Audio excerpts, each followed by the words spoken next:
I was a kid who was obsessed with the Holocaust. I was totally that like weird Yeah. tween Jewish kid who would reread Anne Frank and like I have memories of myself like standing in my living room reading aloud from Anne Frank of like, I do Yeah. believe people are really good at heart. And yet I didn't know until Doug Whitebull, this Lakota elder, told me that Hitler himself was inspired by America's treatment of Native people.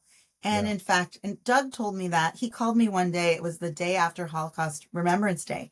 And he said, I was thinking of your family last night. I was listening to these Holocaust survivors on the radio, and I was thinking of your family right away. And, of course, America should condemn the Nazis.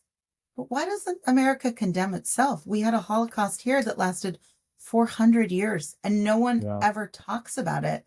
And and then, after Doug talked to me about that, and it was very not an infrequent thing that when I was on some of the Lakota communities and reservations, people just sort of in passing describe what has happened to them as a Holocaust.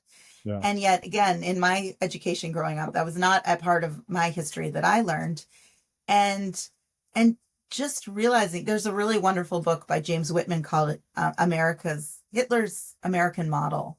Yeah. Um, that's all about how, in all these different ways, the Nazis would used an American blueprint for how to restrict the rights and lives of Jews in Europe and be able to control them.